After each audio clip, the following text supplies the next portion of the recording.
Hermanos, muy buenas noches. Vamos a dar inicio a la sesión de hoy jueves. Continuamos con nuestro estudio del Antiguo Testamento en este periodo que conocemos como el proceso que implica todo el retorno a Jerusalén. La semana pasada intenté, y no sé, de verdad siempre me queda la duda porque es difícil de explicar, pero intenté hacer un resumen de cómo fue esto, qué pasos se siguieron, qué cosas fueron sucediendo, qué personajes intervinieron, pero fue solamente una introducción. Qué mejor que leer con nuestros propios ojos los libros de la Biblia que nos sitúan en este momento. Yo creo que eso es, pero imperdible, irreemplazable. Cualquier esfuerzo de resumir, de explicar, vale como uno eventual, pero nuestro esfuerzo más serio va por el lado de leer juntos todo el texto de la Biblia, en este caso el libro de Esdras. A ver, ¿quién fue? Un ratito aquí, el micrófono abierto. Quiero observar, ¿no? Ya se cerró. Perdón. Quería un poquito ubicarlo. ¿Quién es Esdras? Eh, Ese es un judío. Es un judío que aparece en la escena eh, cuando el rey Ciro de Persia permite a los exilados, a los deportados, regresar a Jerusalén. ¿No? En esa escena aparece Esdras. Estamos para situarnos, por favor, si no nos vamos a hacer una confusión mental que debe evitarse a toda costa. Tenemos entonces personas que escriben en diferentes momentos sus libros. El caso de Esdras se sitúa en el momento ya no ni siquiera la deportación a Babilonia, sino el retorno. Y vamos a ver cómo desde el inicio, desde el saque, diríamos en términos deportivos, desde el saque, Esdras arranca su primera línea ubicándonos en ese sentido. Pero por eso yo solamente lo refuerzo, ¿no? Esdras se ubica estando los judíos exilados en Babilonia y a partir de que el rey Ciro, persa que conquista Babilonia, permite el retorno. Sobre esto, una palabrita. Miren, lindo reconocer a Ciro como un gran hombre que hizo este tremendo bien al pueblo de Israel. Pero para ser justos con la historia, ¿no? Y espero que nadie se desencante, pero esta es una actitud general de Ciro. O sea, Ciro fue así, no solamente con los israelitas, sino con todos los pueblos sometidos por los babilonios. A diferencia de los babilonios que pretendían imponer su religión y eran bastante toscos y abusivos, ¿no? Ciro el persa y sus sucesores fueron mucho más abiertos, mucho más tolerantes.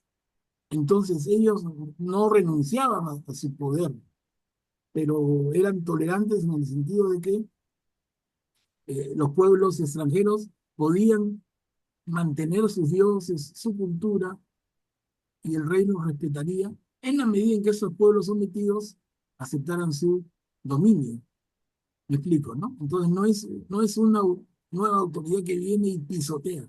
No. Ciro, en su formación mucho más abierta, Ciro les dice, yo los respeto, pero ustedes rindan el tributo que deben. En ese sentido, entonces, lo que sucede con el permiso, la autorización para que los israelitas regresen a Jerusalén, eso se hace y sucede también con otros pueblos. Lo que pasa es que nosotros estamos estudiando el episodio de Ciro desde la perspectiva judía. Estamos, ¿no? Depende de quién escribe la historia y te cuento una parte o todo. Pero les digo entonces, la parte que nos cuenta la Biblia es la parte que los judíos nos van a contar y vamos a empezar a verlo con Esdras y luego con Nehemías y lo que va sucediendo. Pero si estuviéramos con un radar encima de la zona del mundo, veríamos que Ciro actuó así, no solo con los judíos, sino con otros pueblos también. Libertad religiosa, libertad de culto, mucho respeto, pero sí exigencia absoluta de que cumplan con las obligaciones en las que se comprometían. Estamos, ¿no? Entonces eso para apoderarnos. El otro tema es que Esdras, que está en Babilonia, eh, va a regresar a Jerusalén en un rol muy especial que es el de sacerdote. Sacerdote, ¿no? Yo refuerzo eso nada más y de aquí empecemos a leer y a dialogar sobre lo que vamos leyendo. Miren, capítulo 1 del libro de Esdras, versículos del 1 al 6. El Señor movió el espíritu de Ciro. ¿Quién puede? Manuel Pablo, Sí, Guillermo. creo que falta que Graciano haga la oración, me parece que no la ha hecho todavía. Ay, perdón. Yo por el entusiasmo. Adelante, Graciano, perdón, con la oración. Ok, Manuel Pablo. Hermanos, en el nombre del Padre, del Hijo y del Espíritu Santo. Señor, te pido que abras nuestros corazones y mentes para recibir las verdades que deseas revelarnos hoy. Elimina cualquier distracción o noción preconcebida que pueda obstaculizar nuestra comprensión. Oramos por la guía del Espíritu Santo, quien nos lleva a toda verdad. Amén. En el nombre del Padre, del Hijo y del Espíritu Santo. Ok, gracias, Graciano. Y ahora sí comencemos. Un detalle más que no mencioné y muy rápidamente, miren, como estar atentos, ¿no? Vamos a empezar a leer a Esdras en este instante, pero ¿cuánto sabemos de él de antemano? Si hiciéramos una rápida prueba, seguramente que saltaría que hay poquísimo conocimiento en la gran mayoría de nosotros. Habría alguien por ahí que sea la excepción, pero realmente no creo que se conozca mucho de Esdras.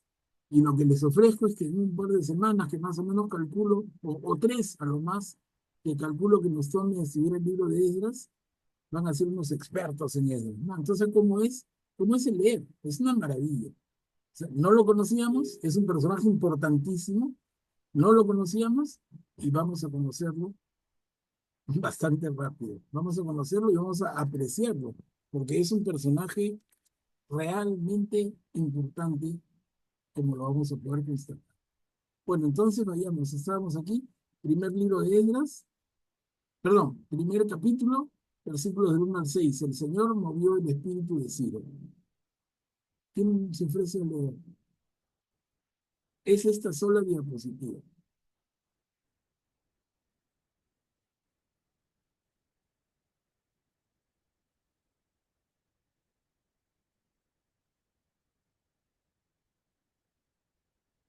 Yo puedo leer, profesor. Claro, María, adelante. El Señor movió el espíritu de Ciro. En el primer año de Ciro, rey de Persia, para que se cumpliera la palabra del Señor pronunciada por Jeremías. El Señor despertó el espíritu de Ciro, rey de Persia, y éste mandó proclamar la Biblia de viva voz y escrito en todo su reino. Así habla Ciro, rey de Persia, del rey de Persia. El Señor, el Dios del cielo, ha puesto en mis manos todos los reinos de la tierra y me ha encargado que le edifique una casa en Jerusalén, de Judá. Si alguno de ustedes pertenece a este pueblo, que su Dios lo acompañe y suba a Jerusalén, de Judá, para reconstruir la casa del Señor, el Dios de Israel, el Dios que está en Jerusalén.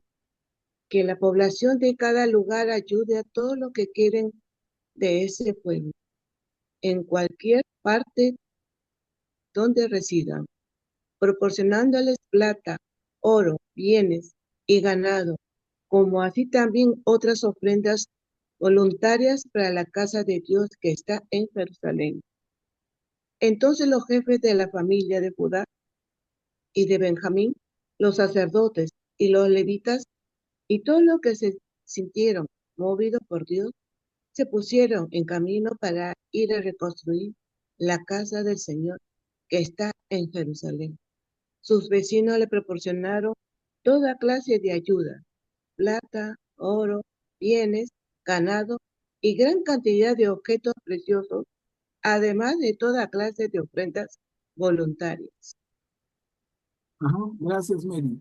Miren entonces cómo empezó nuestra hermana Mary, ¿no? En el primer año del rey Ciro, rey de Persia, hablamos de Ciro II, si quieren situarse ya muy específico en la historia, es Ciro II. Hay un Ciro primero, que es anterior a este.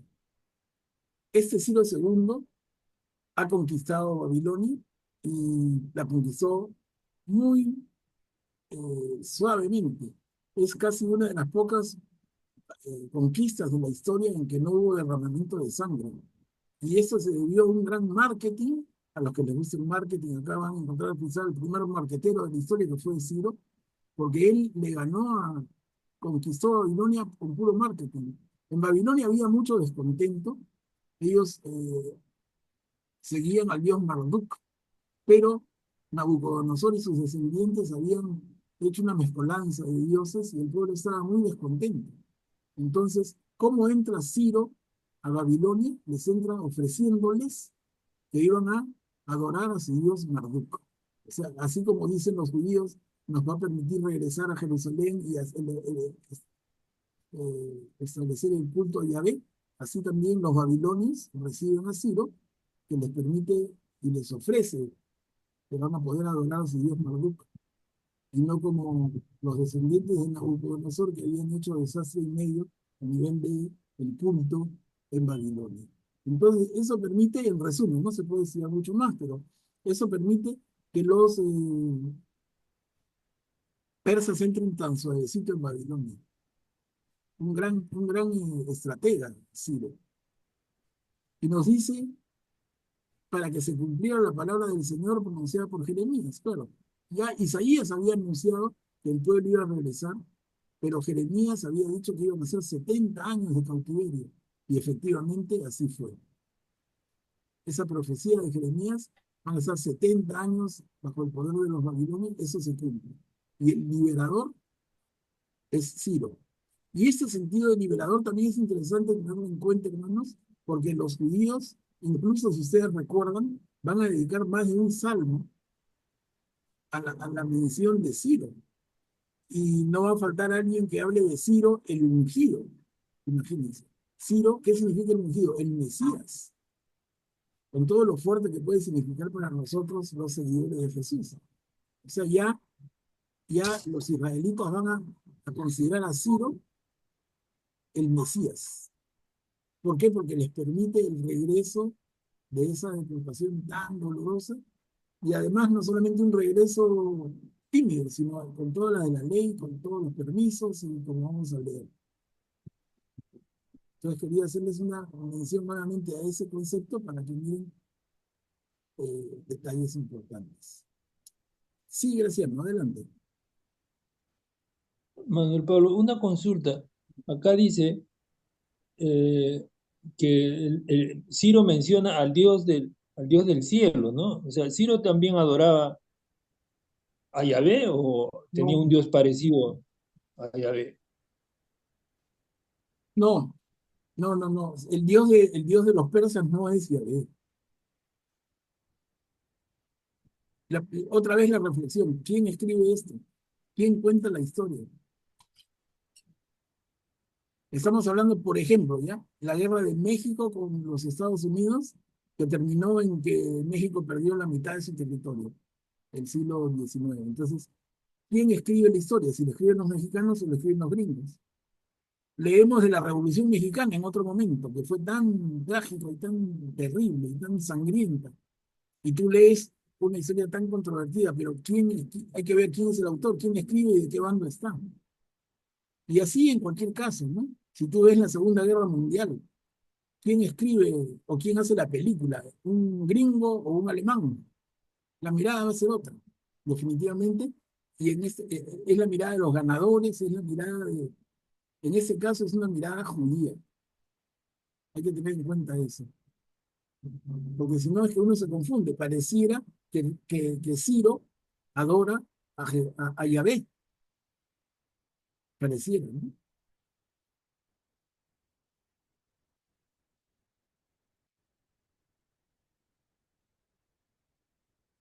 A ver, ¿alguien más que quisiera comentar o Miren cómo dice la mitad del primer párrafo, escribe en esto, si alguno de ustedes, palabras se suponen decir, pertenece a este pueblo, que si Dios lo acompañe y suba a Jerusalén para construir la casa del Señor, el Dios de Israel, que está en Jerusalén. Esto mismo es lo que le dice Ciro, como yo les adelantaba, a los otros pueblos conquistados por los babilonios para que regresen a sus respectivas tierras y reconstituyan sus respectivos cultos. Entonces quería hacer la aclaración, porque si no pareciera como que es un beneficio exclusivo de Ciro a los israelitas, cuando no. Es un beneficio de Ciro a todos los pueblos conquistados en un sentido de libertad de culto. Una libertad de culto que de verdad que tiene mucho de modernismo, ¿no? Imagínense en el tiempo que está pasando esto y diríamos qué moderno, qué abierto, qué parecido a lo que podríamos nosotros hoy vivir o exigir. Y luego dice que la población de cada lugar ayude a todos los que queden de ese pueblo en cualquier parte donde residan, proporcionándoles plata, oro, bienes, ganado. Y vamos a ver eso cómo se va materializando en el transcurso del libro de Ciro y también con Nehemías. Entonces dice, los jefes de familia de Judá y Benjamín, que son las dos tribus del sur, los sacerdotes y los levitas y los que se sintieron movidos por el Señor, se pusieron en camino para ir a construir la casa del Señor en Jerusalén. Pero ya les contaba que no es ni la mitad, o sea, de los que salieron, de las familias que salieron al exilio, a Babilonia, no es ni la mitad de los que regresan, es mucho menos. Y termina diciendo, sus vecinos les proporcionaron toda clase de ayuda, en plata, en oro, en bienes, en ganado, y gran cantidad de objetos preciosos, además de toda clase de ofrendas voluntarias. Hay una gran disposición para ayudar a que los respectivos pueblos recuperen el culto a sus dioses. En este caso particular, con el Dios, con nuestro Dios, con Yahvé. A ver, continuamos. Sesbazar llevó todo esto a Babilonia, Esdras 1, del 7 al 10.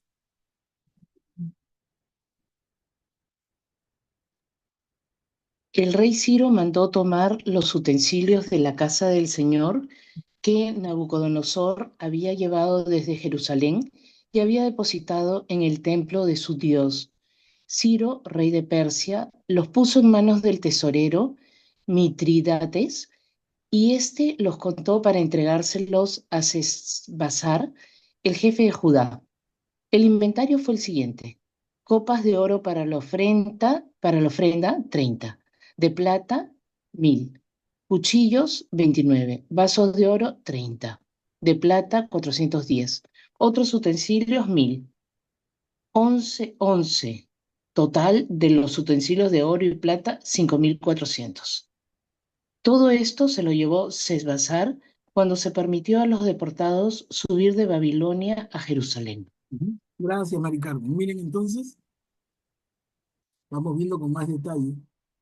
Ciro no solamente les permite regresar, sino que les devuelve lo que los babilonios habían saqueado del templo de Jerusalén. Y ahí se detalla en copas de oro, de plata, cuchillos, vasos y otros utensilios. En total, 5400 objetos de oro y plata del templo. Cuando se produce la conquista de Jerusalén por los babilonios, Nabucodonosor manda a saquear el templo y llevarse todo. Felizmente que no lo fundieron, sino que lo tuvieron todos juntos en un templo a su Dios. Eso es lo que Ciro permite que regrese, además, ¿no? O sea, no es empezar de cero. En ese sentido, por lo menos, regresan con los utensilios sagrados. Y un detalle en la última línea, miren, todo esto se lo llevó Sesbazar, jefe de los judíos, cuando se permitió a los deportados subir de Babilonia a Jerusalén. Esa es una lectura, subir de Babilonia a Jerusalén. ¿Y por qué no bajar? ¿O por qué no regresar? Porque la palabra subir es muy muy de ellos, muy de Israel, porque el israelita subía a Jerusalén. Entonces él que escribe habla de subir de Babilonia a Jerusalén. Se dan cuenta del detalle, ¿no? Entre Babilonia y Jerusalén hay una distancia tan grande que subir, subes, bajas, das la vuelta, o sea que subir. No, tú subes a Jerusalén desde la tierra de Israel.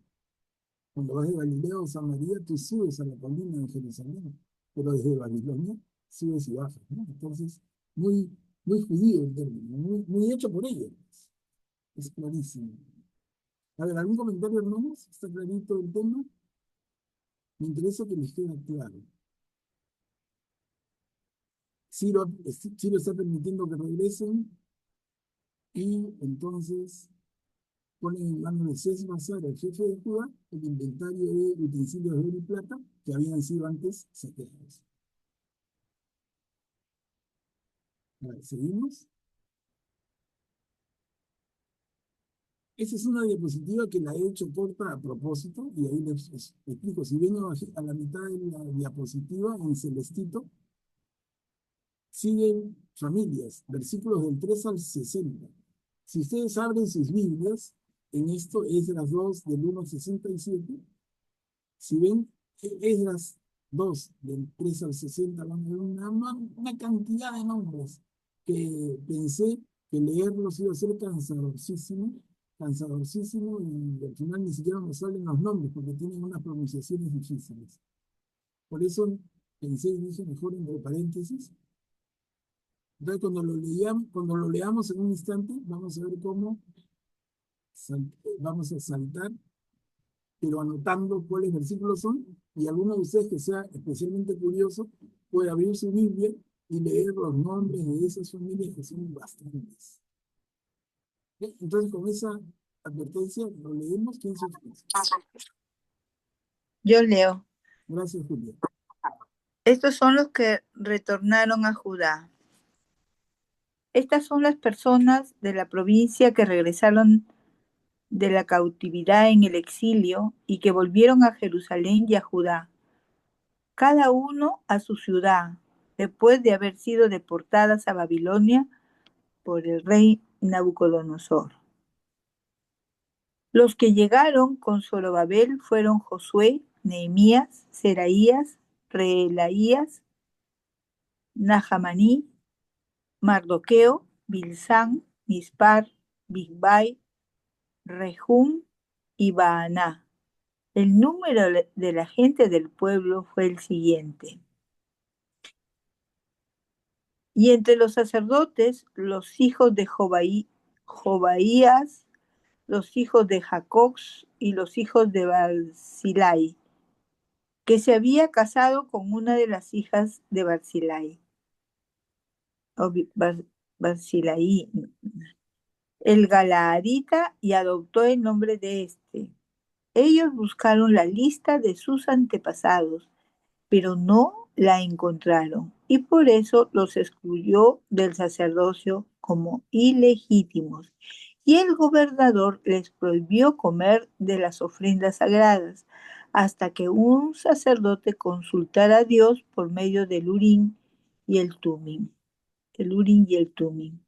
El conjunto ascendía a 42.360 personas, sin contar sus esclavos y esclavas, que eran 7.337.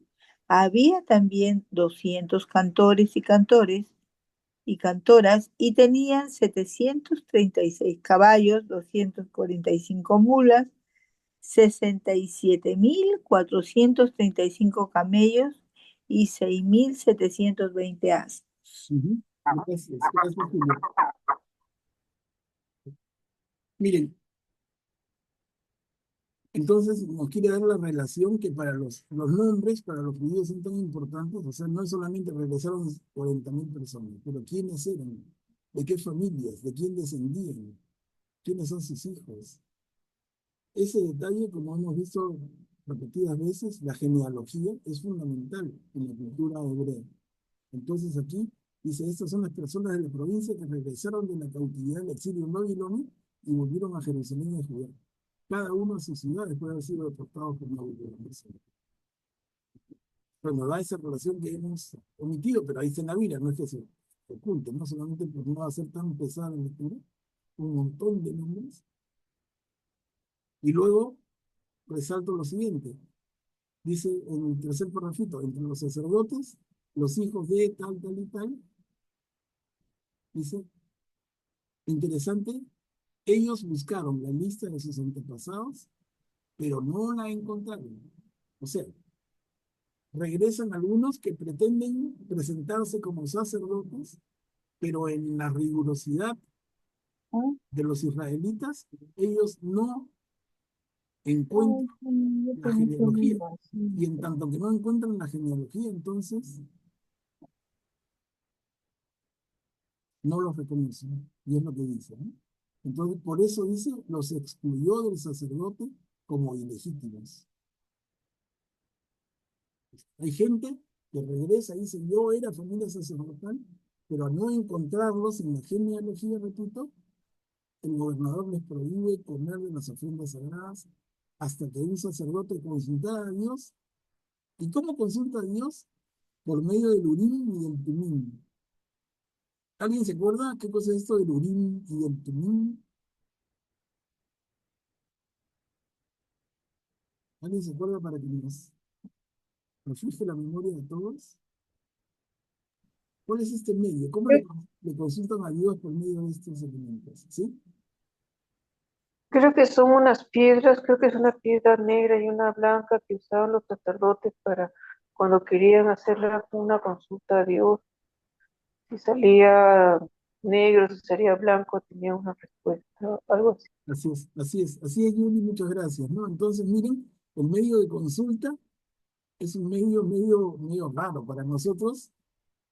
Uno diría, ¿qué creencia es esa, no? Es como que tiene que ver también, como cuando quieren ver quién es el elegido por Dios, lo sortean. Y tú dirías que, bueno, el sorteo es un medio que el pueblo de Israel usa en la absoluta confianza de que el que sale agraciado en el sorteo es el que Dios ha elegido. Y eso pasa incluso cuando el apóstol Judas traiciona a Jesús y se quita la vida y quedan 11 y hay que completar el 12º y se produce un proceso para escoger al 12º, que es Matías, ¿no? ¿Se acuerdan? ¿Cómo es ese proceso? Hay una selección entre los candidatos, pero finalmente, cuando quedan los dos finalistas, se sortean. Porque en la suerte es que Dios sabe. Miren cómo es cuestión cultural y no de menor importancia, sino de mucha, mucha. Interesante. Bueno, y finalmente los que retornan a Judá son 42.360 personas y un número de animales. Son 42.000 y si contamos esclavos y esclavas, son casi 50.000. Cantores, cantoras, que son el coro, y una serie de animales.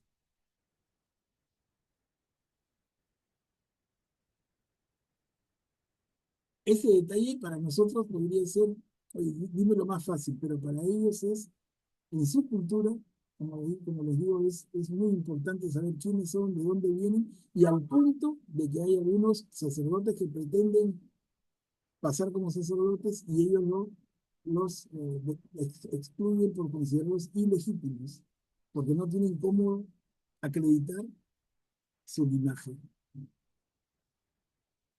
O sea, si en nuestro mundo actual occidental, para nosotros el currículum es nuestra carta de presentación, para un israelita y luego un judío, su carta de presentación es de quién viene, su linaje familiar, su genealogía. Por eso, un detalle interesante también, cuando empieza el Evangelio según Mateo, ¿se acuerdan que cómo empieza Mateo? Con la genealogía de Jesús. No son detalles menores, les digo. A ver, les doy la palabra, ¿alguien quiere comentar algo? Perdón, Manuel Pablo, los, judíos como que eran muy precisos en sus cuentas y analizaban sus nombres y su descendencia, y aquellos que no eran judíos no estaban con ellos, los sacaban o cómo hacían esa parte. Claro, no es que los hagan ningún tipo de daño mayor. Básicamente es que no pueden ejercer el sacerdocio. Es eso.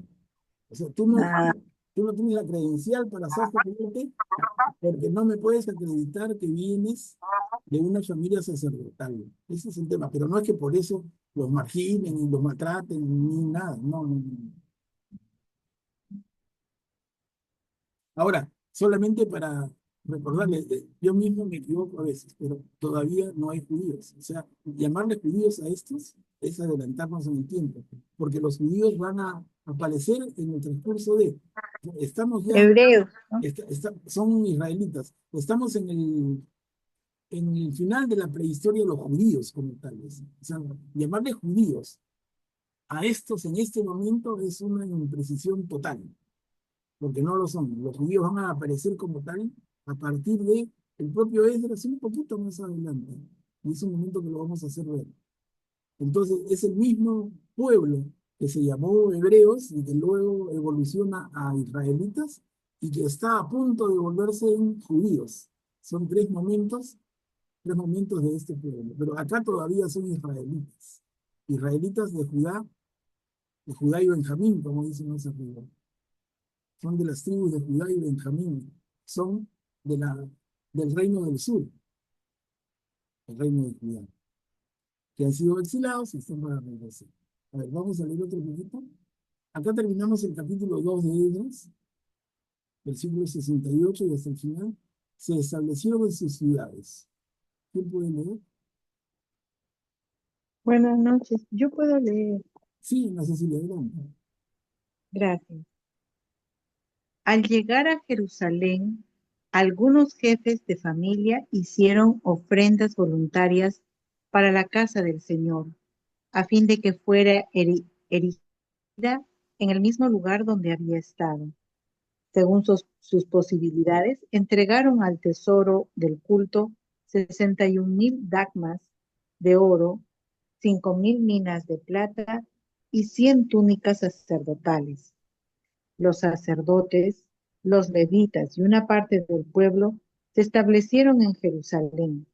Los cantores, los porteros, los empleados del templo y todos los otros israelitas se instalaron en sus respectivas ciudades. Ujú. Bien, gracias, Ana Cecilia. Miren, entonces ya nos está dando más detalle. En la lectura anterior habíamos tenido de cuántos regresan y cómo los que se pretenden sacerdotes tienen que acreditar su origen. Luego acá lo que nos está diciendo es a dónde se destina cada uno, porque recordemos que no es solamente, claro, uno dice el regreso a Jerusalén, pero Jerusalén es una ciudad dentro de lo que era el reino del sur. Por eso acá precisa mejor y dice, el tercer parrafito dice los sacerdotes, los levitas y una parte del pueblo se establecieron en Jerusalén. Pero dice, y todos los israelitas se estrenaron en sus respectivas ciudades. O sea, no es que todos vengan a Jerusalén. Alguien me diría, ¿y qué otra ciudad aparte de Jerusalén hay en Judá? Es una pregunta que vale. Y yo les digo un ejemplo como respuesta. Belén, por ejemplo, ¿no? Por ejemplo, nada menos que Belén es una pequeña ciudad de Judá que no es Jerusalén. Está relativamente cerca, pero Manuel, sí, Yuri. quería recordar que también Jerusalén no es que no era muy habitable porque había quedado totalmente destruida. Prácticamente no habían casas, no había murallas, no había nada, si Eso no es me cierto, ¿no? equivoco. Claro, eso lo comentamos la vez pasada y vale. Israel había querido, Jerusalén había quedado destruida casi totalmente. Los muros de la ciudad en el suelo. Las viviendas, no había piedra sobre piedra. Y el templo derruido. El altar también en el suelo. Entonces, no es que sea muy atractiva la ciudad. entrar a unas ruinas. Entonces, hay gente que prefiere tranquilamente ir a su respectiva ciudad, como dice acá, pero mucho más tranquilo. Siempre está en su tierra, no necesariamente en el problema tremendo que era una Jerusalén destruida. Sí, buen punto, Jimmy. Adelante, Graciela. Manuel Pablo, una consulta. ¿Se tiene conocimiento de qué hacían los porteros, los empleados del templo, eh, en el templo? Porque si se iban a vivir a otras ciudades, ¿cómo podían cumplir su función los empleados del templo y los porteros? ¿O la función era diferente a la que conocemos hoy? No, claro, vale la inquietud, pero yo te daría la pregunta al revés, ¿no? ¿Qué hacen los porteros y los empleados del templo quedándose en Jerusalén si no hay templo? También, ¿no? O sea, tu pregunta es buena, pero al revés también. Los porteros, ¿por qué se van si su chamba es cuidando las puertas del templo? Pero si no hay templo, ¿no? Ese es el templo. O sea, un momento bien delicado, bien difícil. Toda una cultura relacionada en función de y alrededor del templo se había venido al suelo. Entonces, reconstruir todo es complicado. Adelante, Guillermo. Manuel Pablo, Jerusalén estaba como está ahorita Gaza. Podríamos pensar que sí, sí, buena comparación, buena Es- comparación. Y mira, nos hace pensar, ¿no? Ya nos llevas a la política, Guillermo, pero nos hace pensar, así como actuaron los babilonios contra Israel, actúan los israelitas contra los gazatíes. O sea, se invirtieron los papeles, ¿qué pasó? Es que Israel ahí se defiende o ataca, en fin. Digo, es entrar en política, es entrar en discusiones que no interesan ahora. Cada uno puede tener una posición si es que quiere tenerla y si no, no pasa nada. Pero de verdad que hace pensar bastante.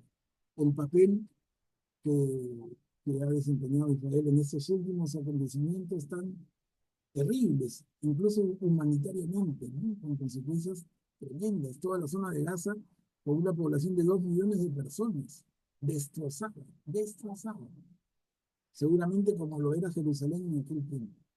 Buen punto, Guillermo. A ver, avanzamos otro poquito. Entramos al capítulo 3 del libro de Esdras. Les recuerdo, son 10 capítulos en Esdras, son 10. Entramos al 3 del versículo 1 al 6. Reconstruyeron el altar del Dios de Israel. Esa es la diapositiva. Miren, siempre situándonos, ¿no? Tú entras, regresas a una ciudad que había sido tu centro de culto, la ciudad de Dios, y no existe nada. ¿Qué cosa hacen como primera obra? Reconstruyen el altar, y está claro, ¿no? El altar. Luego tendrá que ser el templo, las viviendas y finalmente los muros de la ciudad, o en paralelo. Pero lo primero es el altar, y es lo que se va a leer acá. ¿Quién puede ayudarnos? Yo ¿Puedo le, leer? Sí, a ver, Adelante, adelante. Yuli, sí. Cuando llegó el séptimo mes, los israelitas ya estaban en sus respectivas ciudades y todo el pueblo se congregó en Jerusalén como un solo hombre. Entonces Josué, hijo de Josadac, con sus hermanos los sacerdotes, y Zorobabel, hijo de Sealtiel, con sus hermanos, reconstruyeron el altar de Dios de Israel para ofrecer sobre él holocaustos, como está escrito en la ley de Moisés, el hombre de Dios. Erigieron el altar en el mismo lugar donde había estado, a pesar del temor que les inspiraban los habitantes del país, y ofrecieron sobre él holocaustos al Señor, los holocaustos de la mañana y de la tarde. También celebraron las fiestas de las chozas, como está prescrito, ofreciendo diariamente el número de holocaustos fijados para cada día.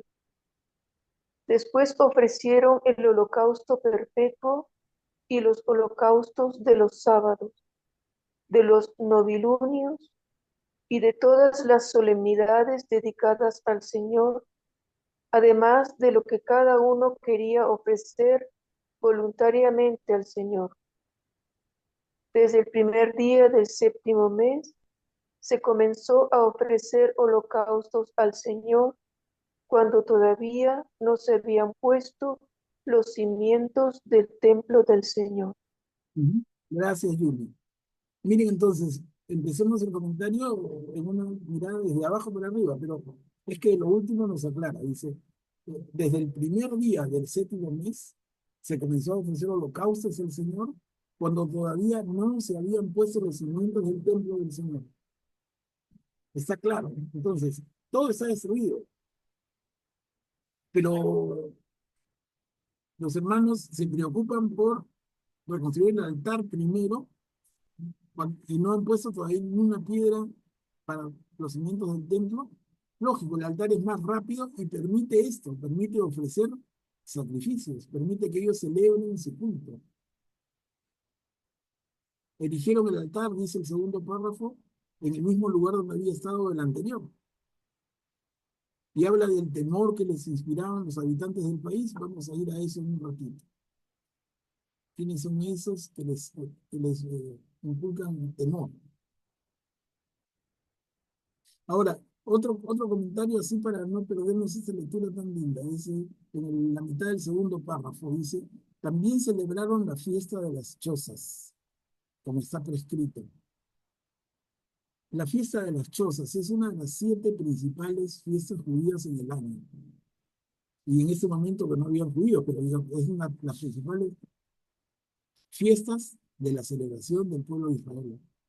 7 fiestas. La de las chozas es una de las principales entre las 7. Y también se le llama de otras maneras. Si alguien la recuerda como la fiesta de las enramadas o como la fiesta de las tiendas, es la misma fiesta. Las chozas, las tiendas, las enramadas. ¿Qué celebra? Fácil imaginarnos, ¿no? El pueblo de Israel había estado en la salida de Egipto 40 años en el desierto, viviendo en carpas, en tiendas, en chozas, en enramadas. Esa era la forma en que ellos armaban y desarmaban sus casitas móviles, además, porque estaban como nómades, cruzando el desierto y estableciéndose por un tiempito en un punto y luego en otro punto. Entonces no construían casas, armaban carpas, tiendas, chozas, o enramadas, que es agarrar ramas de árboles y ponerte una sombra que te proteja del sol o de la lluvia.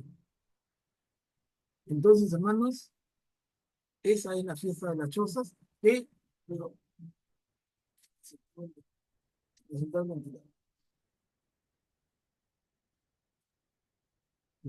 esa es la fiesta de las chozas que los israelitas han celebrado desde la liberación de Egipto.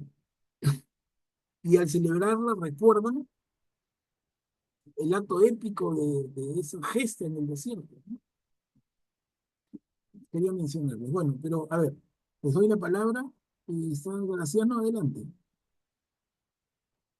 Gracias, Manuel Pablo. Quería consultarte que por lo que se lee aquí en el último párrafo, los holocaustos eran un rito de repente el más importante, ¿no? Porque con eso empezaban por la cantidad que hacían cada día, por diferentes ocasiones, lo que ofrecían era holocaustos. Este, Era muy importante para la religión israelita en ese momento, supongo, ¿no? ¿Tendrás algún comentario al respecto? Sí, Graciano, gracias por la intervención muy oportuna, ¿no? Porque definitivamente el holocausto al Señor es el acto central del culto judío. ¿Y cómo va a ser reemplazado en el cristianismo, particularmente en nuestra Iglesia Católica, con la comunión, con la Eucaristía, que es el acto principal de la ceremonia católica, de la ceremonia cristiana? ¿Ok? El holocausto es el sacrificio de un animal dedicado al Señor. Entonces la intervención de Graciano es muy oportuna y muy precisa. Es central el holocausto. Por eso es que la necesidad de reconstruir el altar para ofrecer holocaustos. A ver, ¿alguien más? Una pregunta, más bien, ahora los judíos ya no hacen holocaustos, ¿verdad?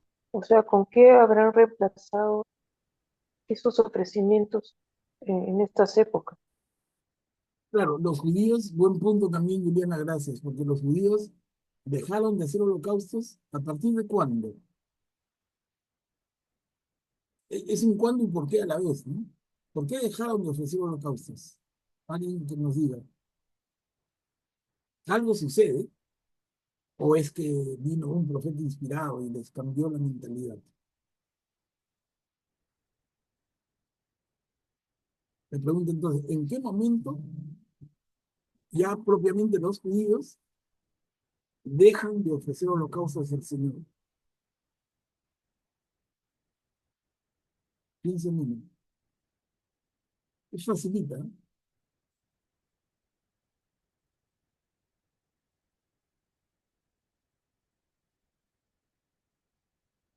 La pelota está para que le empujen nomás y hagan gol, se va a aparecer a la alianza bien. Para que le empujen nomás.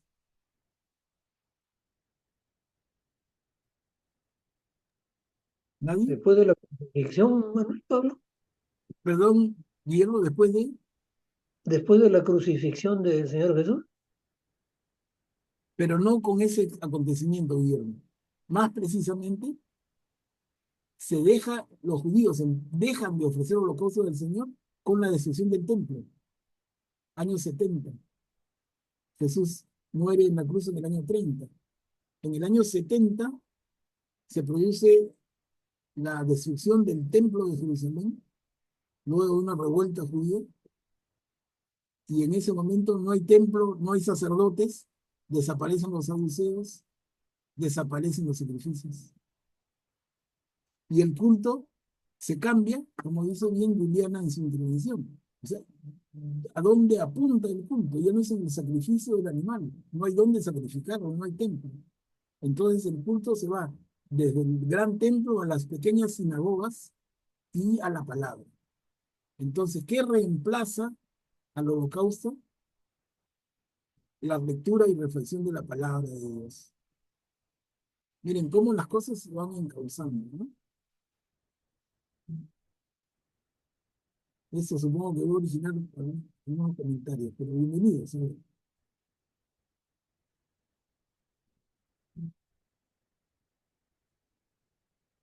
¿Quedan satisfechos con la explicación? ¿O todavía quedaría duda o controversia? ¿No? Entonces, ¿en qué momento se deja de ofrecer holocaustos? En el momento en que el templo de Jerusalén es destruido por segunda vez. Recordemos, la primera vez fue destruido por los babilonios. Estamos en cómo se reconstruye con tanta dificultad. Y luego los romanos, en tiempo después de Jesús, producen la segunda destrucción del templo y con el templo destruido ya no hay altar, no hay sacrificios, y la religiosidad de Israel se redirige a la sinagoga y en la sinagoga al estudio de la palabra, de la escritura. Graciano, adelante. O sea, hacen ese cambio no por razones teológicas, sino por la fuerza, ¿no? Porque les destruyeron el templo. Y porque fácil hubieran podido hacer holocaustos en otros lugares, pero no, ellos estaban tenían en la cabeza el templo, que sin templo no podían hacer los ofrecimientos que eran tan importantes para ellos, ¿no? Claro, ahí entra Este, en la cultura del mismo pueblo de Israel. Imagínate hacer sacrificios en cualquier sitio, podría parecer el paganismo más puro y la idolatría a flor de piel, ¿no? Por todos lados, haciendo un festín. Ya no es el cuidado en la centralidad del templo, el rigor en el cuidado del templo, no, que lo haga cualquiera en cualquier sitio, cualquiera hace su altar, es como regresar en el tiempo y es caer en ese culto a cualquiera. Supongo yo que es un peligro que no quieren asumir. Pero finalmente es un tema para estudiar. Debe haber bastante escrito por autores judíos, porque los judíos mismos estudian estudian su tema con el mayor interés. Hay mucho escrito.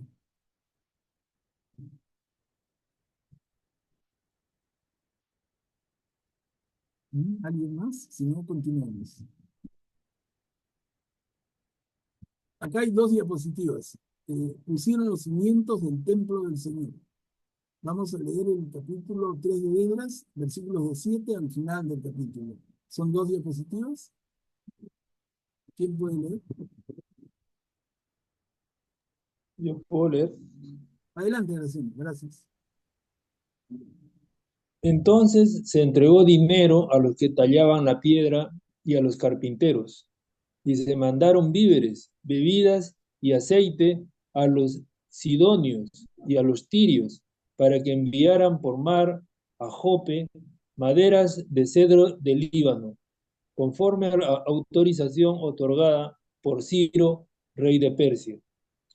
El segundo año de su llegada al templo de Dios en Jerusalén, en el segundo mes, Zorobabel, hijo de Sealtiel, y Josué, hijo de Josadac, con el resto de sus hermanos, los sacerdotes, los levitas y todos los que habían vuelto del exilio a Jerusalén, comenzaron la obra y designaron a algunos levitas mayores de 20 años para que dirigieran los trabajos en la casa del Señor. Josué, sus hijos y sus hermanos, Cadmiel y sus hijos, y los hijos de Odavías, se pusieron a dirigir todos juntos a los que trabajaban en la construcción de la casa de Dios. Y lo mismo hicieron los hijos de Genadad, con sus hijos y sus hermanos los levitas. Una vez que los constructores pusieron los cimientos del templo del Señor, se presentaron los sacerdotes revestidos y con trompetas, y también los levitas, hijos de Asaf, con sus címbalos, para alabar al Señor según lo establecido por David, rey de Israel. Graciano, antes de que continúes, quiero, por favor, que fijen la mirada en el inicio del segundo párrafo, el segundo año de su llegada al templo de Dios en Jerusalén, en el segundo mes, dice Zorobabel y luego Josué. Yo les pediría que por favor no se subrayen o fijen en su mente esos dos nombres, Zorobabel y Josué, que van a ser dos personajes fundamentales. Zorobabel como jefe político y Josué como sacerdote, como jefe sacerdotal. Fíjense en esto porque vamos a volver a ver bastante. Estas figuras especialísimas en este momento. Zorobabel y Josué. Figuras centrales. Incluso cuando veamos a los profetas de la época como Ageo y Efim, vamos a leer de ellos y van a haber profecías en relación con ellos. Entonces los vamos a recordar bastantes veces. Por eso les digo ahorita que aparecen, márquenlos o por lo menos fíjense en su memoria. A ver, continuamos haciendo la segunda diapositiva. Ellos cantaban al Señor, alabándolo y dándole gracias, porque Él es bueno, porque es eterno su amor hacia Israel. Y todo el pueblo prorrumpía en grandes aclamaciones, alabando al Señor, porque se ponían los cimientos de la casa del Señor.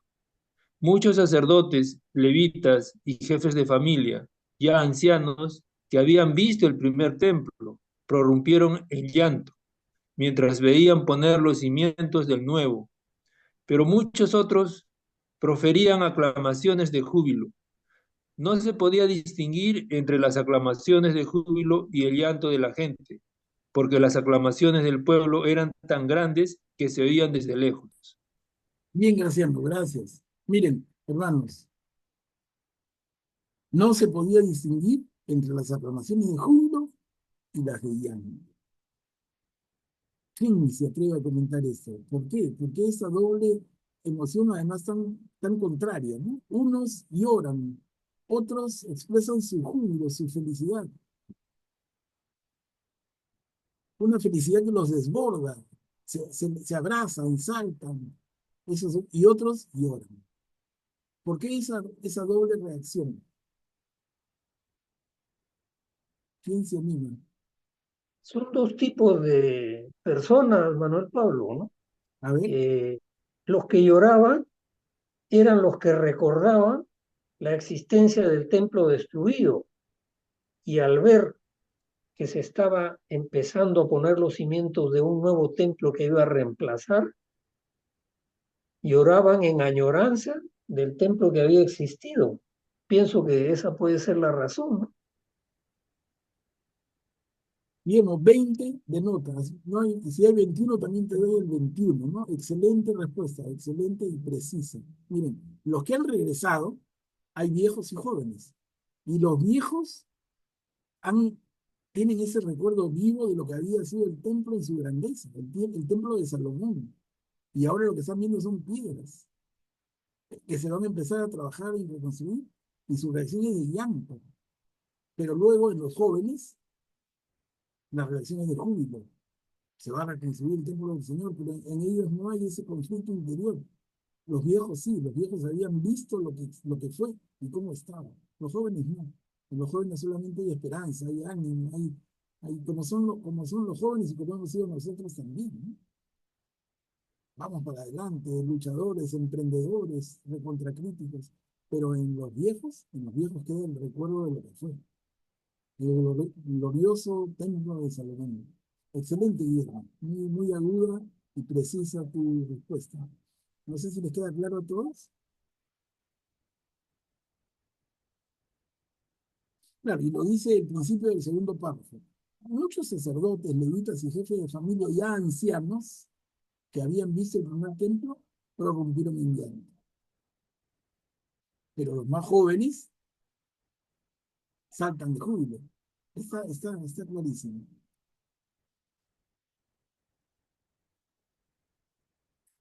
A ver, seguimos. Acá. Entramos al capítulo 4, versículos del 1 al 5. Permítannos edificar junto con ustedes. Miren, acá también les pido un poquito de estar alertas, porque ¿quién puede decir eso, no? Ahí el título es correcto, pero digamos, ¿quién lo dice? ¿Lo dice un israelita de Judá o lo dice otro? A ver, con esa pregunta en la cabeza podemos leer más seguros. ¿Quién puede leer? Es solamente esta diapositiva. Y es bien sintomático, ¿Puedo? ¿sí? Sí, mira, un ratito Marisol, mira, es bien sintomático cómo los presentan, porque esto lo está escribiendo Esdras, y Esdras dice, cuando los enemigos de Judá y de Benjamín, o sea, ese permítanos edificar junto con ustedes, son palabras de enemigos de Judá y de Benjamín, ¿de verdad son enemigos? ¿Quién los declara enemigos? Esdras, que es de un lado. O sea, la historia la cuenta un lado o la cuenta el otro y es diferente. Aquí estamos leyendo la historia contada por un lado, que es el lado del que estamos, pero no tratemos de no perder la objetividad para poder entender lo que viene. Sí, Marisol, por favor, adelante. Gracias. Permítanos edificar junto con ustedes. Cuando los enemigos de Judá y de Benjamín se enteraron de que los antiguos exiliados estaban construyendo un templo para el Señor, el Dios de Israel, se presentaron a Zorobabel, a Josué y a los jefes de familia y les dijeron: permítanos edificar junto con ustedes, porque también nosotros buscamos al mismo Dios y le ofrecemos sacrificios desde que Aradón, rey de Asiria, nos trajo aquí. Zorobabel, Josué y los demás jefes de familia israelitas les respondieron: no podemos edificar junto con ustedes una casa para nuestro Dios. La edificaremos nosotros solos para el Señor, el Dios de Israel, como lo ordenó Ciro, rey de Persia. Entonces la gente del país empezó a desanimar y a atemorizar al pueblo de Judá para que no siguiera edificando. Incluso sobornaron contra ellos a algunos consejeros para hacer fracasar el proyecto, y lo consiguieron durante todo el tiempo de Ciro, rey de Persia, hasta el reinado de Darío, rey de Persia. Gracias, Marisol. Miren entonces, en concreto, hay un grupo que les dice, permítannos edificar junto con ustedes. Pero ese grupo no es un grupo de los israelitas de Judea, o de Judá. No, no es de esa tribu, no es de la tribu de Judá, son otros, ¿no? Y además, otros que ellos mismos se presentan cuando dicen, permítanos edificar junto con ustedes, porque también nosotros buscamos el mismo Dios y le ofrecemos sacrificios de que Asharadón, rey de Asiria, nos trajo aquí. O sea, esa gente es la gente que había pertenecido al reino del norte, que había sido, entre comillas, contaminada con la influencia asiria, y muy probablemente entre ellos los mayoritarios son los samaritanos. Vamos a verlo más adelante. Entonces, el problema es que ellos no son israelitas. No es cierto, ellos son israelitas del norte, que habían recibido la influencia y el mestizaje cultural y religioso con los asirios desde 150 años antes que la invasión de Babilonia en Jerusalén. Entonces se había producido un distanciamiento. Los habitantes de Jerusalén consideraron a estos israelitas de segunda categoría, confundidos, que así como daban culto a Yahvé, daban culto a otros dioses, y en ese sentido, miren cómo Esdras les dice enemigos de Judá y de Benjamín. Y cuando estos enemigos de Judá y Benjamín, o sea, israelitas contaminados entre comillas por la influencia siria, le dicen, permítanos edificar junto con ustedes. ¿Qué nos cuenta el propio Esdras? Dice, Zorobabel, Josué, les decía, recuerden esos nombres, ¿no? El dirigente y el sacerdote y los demás jefes de familia israelita les responden, no podemos edificar junto con ustedes una casa para nuestro Dios. O sea, ¿quién viene a ofrecerse como mano de obra voluntaria? Los israelitas del norte.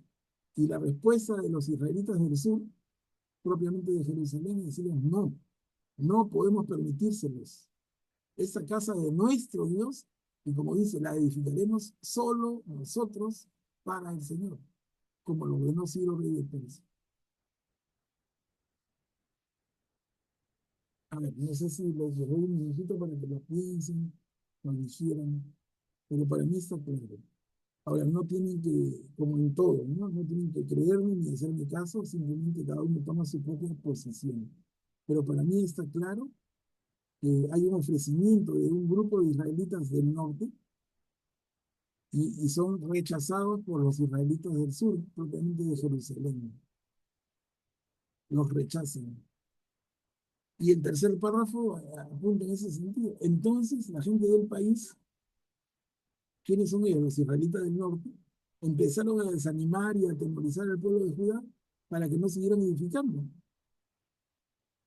O sea, ¿por qué esta actitud que podría verse como tan negativa?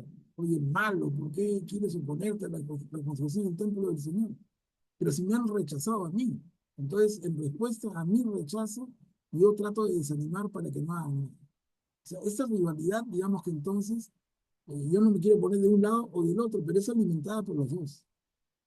Es como un problema de pareja o como un problema de vecinos, ¿no? Oye, a ver, ¿quién tiene la razón? Tú escuchas las historias, si escuchas a los dos, vas a entender mucho mejor que solamente escuchando una de las partes. Siempre hay dos partes en un conflicto. Y en esta parte están los, los que llaman los que han regresado a Jerusalén, dirigidos por Zorobabel y Josué, y están por otro lado los habitantes del país, entre comillas, que eran los que habían quedado, los del Reino del Norte, y en particular los samaritanos, contaminados, entre comillas, porque así lo veían los habitantes de Judea, contaminados por los dioses asirios y los cultos asirios, que los veían como malos israelitas, por eso la rivalidad. Rivalidad que va a permanecer en los siglos y Jesús se va a encargar de tocarla nuevamente cuando nos ponga en dos figuras fundamentales, la la figura del buen samaritano. Miren, por eso la importancia de esa escogencia de Lucas en la parábola que nos cuenta de Jesús, el buen samaritano es el que actúa mejor. Y luego el encuentro de Jesús con la mujer samaritana, que eso lo cuenta Juan en su Evangelio, cuando el tema del agua, ¿no? Si supiera quién te pide el agua, y todo lo que ya conocemos de ese encuentro de Jesús con la samaritana. Entonces, es interesante ir notando, porque les digo, en esta lectura, si la hacemos despacito y fina, vamos encontrando el origen de rivalidades que luego no se comprenden bien. Les digo, de aquí pasamos siglos, y entonces los samaritanos, enemigos de los israelitas, porque en algunas Biblias traducen, en algunas dicen no se llevaban bien, pero en otras dicen como enemigos. Dices, ¿por qué? Si son israelitas todos. Pero ya estamos entendiendo un poquito más y más cada vez. A ver, Graciano, adelante. Manuel Pablo, yo creo que el rechazo que hubo acá se debe básicamente a la fe que ellos tenían, ¿no? O sea, ellos creían totalmente en su Dios y hacían exactamente lo que su Dios les indicaba, ¿no? Aceptar a esas personas contaminadas por las religiones asirias era un peligro que iba contra su fe. No podían aceptarlo, ¿no? A pesar de que, claro, si lo vemos a la luz de la parábola del buen samaritano, no hubieran tenido que rechazar, ¿no? Pero en ese momento ellos tenían que defender su fe. Además que habían pasado la experiencia del exilio, donde fue una verdadera prueba de cómo mantener la fe en condiciones así tan adversas, ¿no? Y yo creo que me pongo en sus zapatos y yo de repente hubiera hecho lo mismo, ¿no? ¿Cómo voy a contaminar la fe que tanto nos ha costado mantener aceptando a personas que tienen otros cultos, ¿no? Gracias. Claro, Graciano, es un buen punto y es para dialogar bastante, ¿no? No es para que uno se imponga sobre el otro, pero es para dialogar bastante. Y en un ratito vamos a ver cómo esto tiene que ver también con tu pareja. O sea, ¿qué pasa si yo soy católico, por decirlo en nuestros términos, y me caso con una persona que no es católica, que es una buena mujer, me enamoré de ella, tiene principios y valores, pero es evangélica o es de otro culto? Entonces, ¿yo debo rechazarla o debo tratar de traerla a mi creencia, a mi fe, de la mejor manera, en base al amor, a la calidad de la relación, a la consideración? Y que cualquiera, y ella en particular pregunta, ¿y por qué? ¿Por qué esta persona es tan buena? Porque es cristiana. Caramba, entonces vale la pena ser cristiano. Algo parecido aquí no podría haber sido. Oye, ellos son hermanos, son de las 12 tribus de Israel, no son de cualquier otro sitio, son herederos de una de las 12 tribus y han sufrido la agresión babilonia, asiria. ¿No valdría un esfuerzo por decirles, a ver, reeduquémonos en la fe? Hermano, si tú me dices, como lo dice al final del primer párrafo, si tú me dices, nosotros buscamos al mismo Dios y le ofrecemos sacrificios, a ver, hermano, ven, sentémonos a conversar un poco. No vamos a dedicarnos el día entero y tenemos que trabajar, pero vamos a dedicarnos un tiempo para catequizarlos, diríamos nosotros, ¿no? Para hablarles de nuestro Dios, que ustedes dicen que es el mismo Dios, entonces pongámonos de acuerdo. A ver, te voy a explicar quién es nuestro Dios, tú dime quién es el tuyo y qué tan lejos estamos.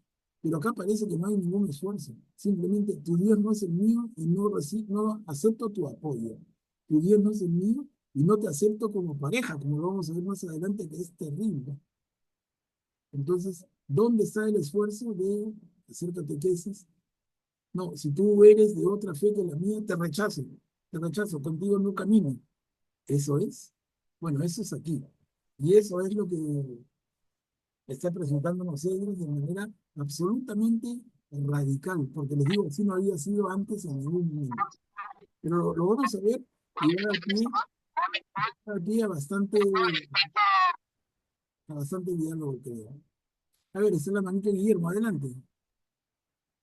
Manuel Pablo, pero estos señores llamados pruebas enemigos de Judá y de Benjamín, creen en el mismo Dios. Ellos mismos dicen que lo buscan y que le ofrecen sacrificios desde la época que los asirios les permitieron regresar, ¿no? Los llevaron de vuelta a su tierra. Entonces la actitud de los israelitas del sur es poco clara, como encerrándose en sí mismos, en un grupo, no quieren tener contacto ni menos recibir apoyo. Y esta actitud negativa lo que provoca en los primeros, los llamados enemigos de Judá y de Benjamín, es una revancha, una venganza, porque el tercer párrafo lo dice bien claro. Empezaron a desanimar y atemorizar al pueblo de Judá para que no siguiera edificando. Incluso hasta llegaron al soborno de algunos consejeros para hacer fracasar el proyecto y lo consiguieron durante todo el tiempo de Ciro, que creo que Ciro tuvo un largo reinado, ¿no?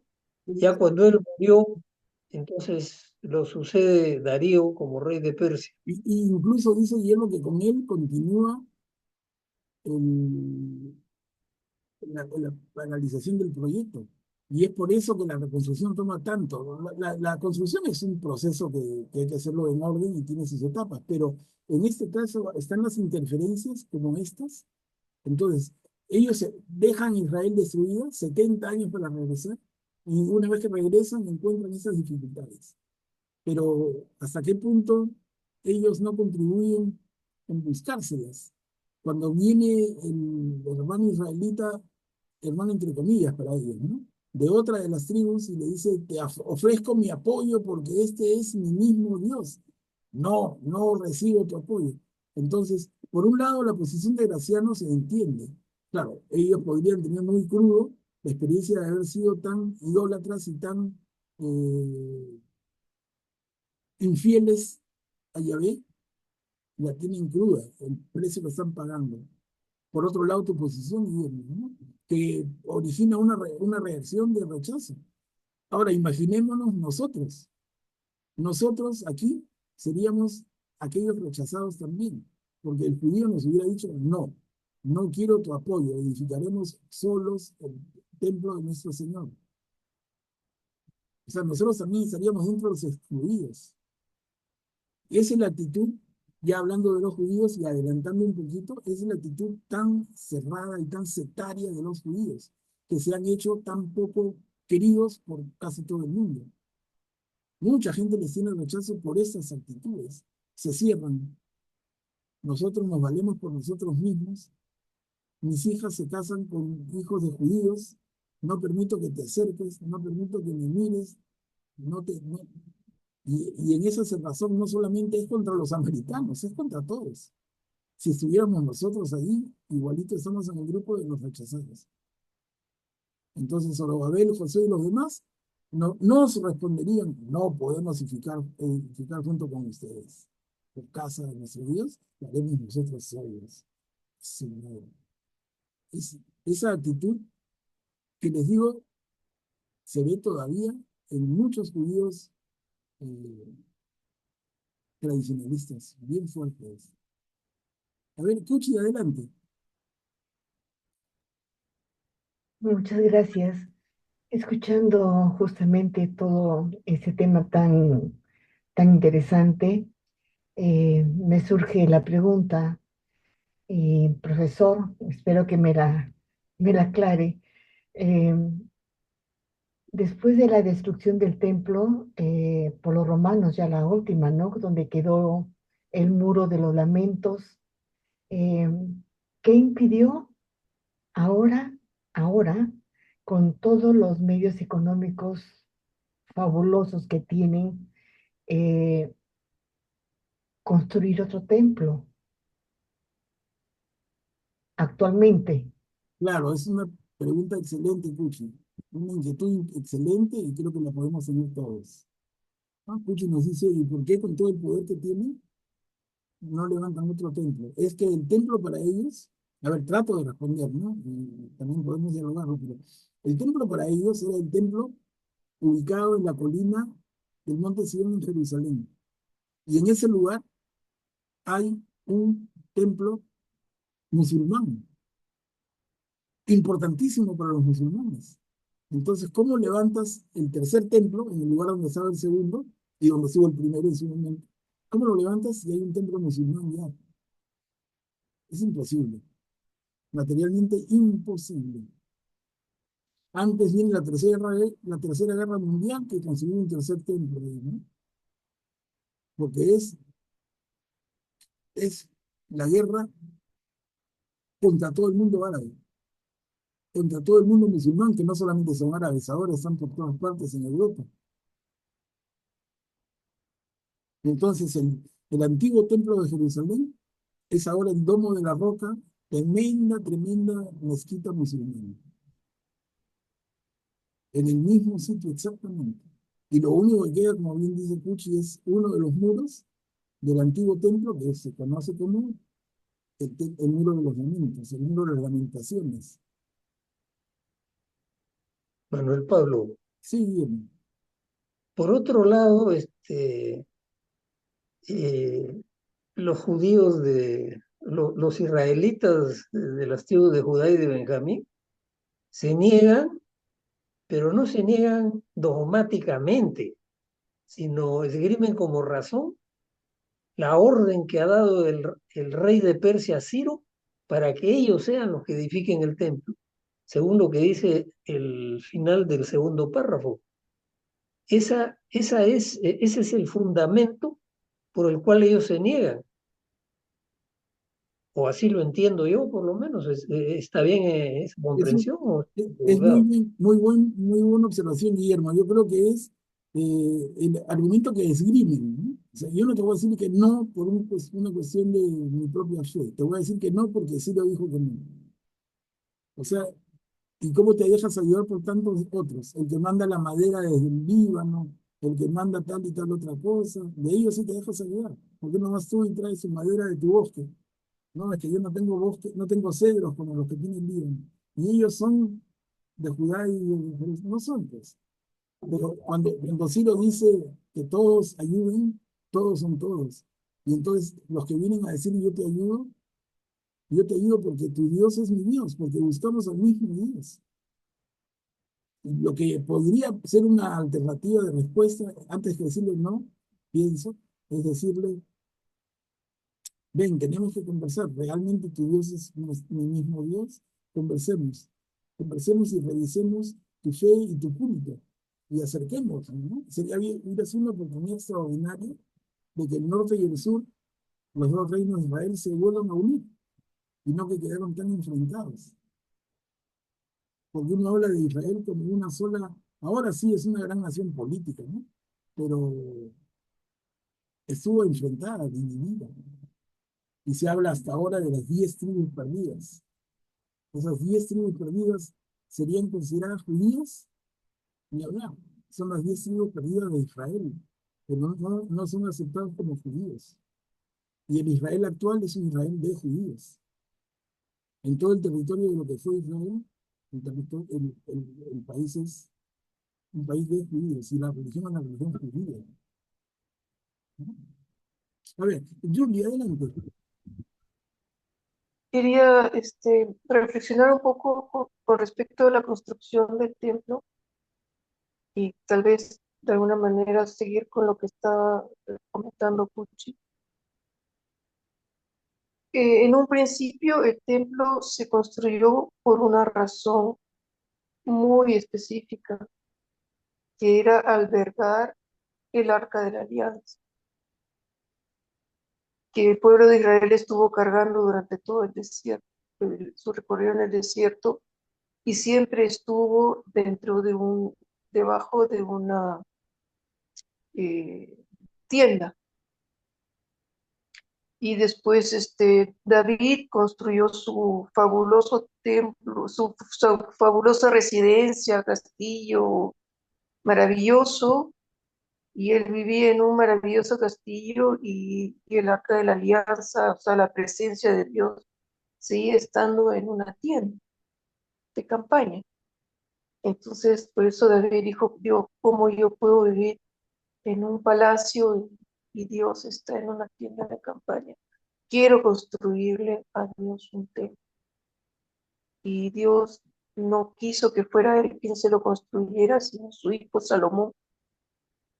Y Salomón lo construyó pues con toda pompa y exuberancia y lujo que se pudiera permitir, que era un templo maravilloso. Y luego el arca de la alianza desapareció con la destrucción del templo. Y cuando reconstruyen los que regresaron de Babilonia, reconstruyen el segundo templo, ya no había arca de la alianza. Pero había otro motivo, que era seguir haciendo los sacrificios, tener un lugar donde hacer los sacrificios. Entonces, luego, eso, una vez que fue destruido el segundo templo, ya no había sacrificios y como se mencionó antes, tú hablaste de que hubo un cambio ahí muy grande en que ya no había templos sino pequeñas sinagogas eso se cambió en los sacrificios por el estudio de la palabra, ¿no? Hoy un cambio fundamental ahí. Ya ese cambio ya se mantuvo por demasiados años y ya lo de los sacrificios ya no, tampoco tiene razón de ser más. Entonces, ¿a qué otro templo en algún lugar? Ya no hay arca de alianza, ya no hay razón para hacer holocaustos. Entonces, ¿a qué? No sé, es lo que yo pienso. Sí, muy bien, Yuli, muy oportuno el comentario. Nos ubica bastante y en función de la inquietud de Puchi, ¿no? Porque en la reflexión de Yuli hemos podido seguirla como desde el inicio del primer templo, ¿no? Desde el inicio del primer templo, el Arca de la Alianza, el rey David, cómo David se plantea esa pregunta tan profunda y dice, yo puedo ir a un palacio y el Señor no tiene una casa. Entonces el Señor le manda a decir a través de su profeta y le dice, no serás tú quien la construya, será tu hijo. Y Salomón la construye y ese es el templo que dura hasta este momento que han destruido los babilonios. Y ese es el templo que se pretende reconstruir. Perfecta explicación, Bruno. Miren cómo nos vamos complementando entre todos y esa es la idea de trabajar juntos. Nos vamos complementando y vamos redondeando las ideas para que todos entendamos mejor. Entonces nos hemos quedado aquí cómo hay israelitas que vienen a ofrecerse como apoyo y son rechazados. Y cómo ese rechazo los deja picones. Y entonces ellos mismos empiezan a desanimar al pueblo para que no siga edificando y pretenden hacer fracasar el proyecto y lo consiguen durante todo el tiempo del rey Ciro y el rey Darío. O sea, bastantes años. Y por eso les digo, sumando los años, desde el exilio en Babilonia hasta el regreso, y esas dificultades, fácil hacemos 150 años, ¿no? entre idas y vueltas. Nos tocaría, pero ya el tiempo nos gana. Nos quedaríamos aquí, miren. Se interrumpió la reconstrucción del templo, Esdras, capítulo 4, versículo 6 y siguientes. Acá nos quedamos, yo voy a tomar nota para tomar ahí el día jueves próximo. No sé, hermanos, les doy la palabra. Si es que tuvieran algún comentario, ¿qué les va pareciendo? Yo les comentaba, ¿no? Cuando terminamos la reflexión un poco general de lo que significó el regreso a Babilonia, y les hablé de varios nombres y libros de la Biblia, pero estuve revisando a partir de ahí, y realmente me parece que este libro de Esdras es el que mejor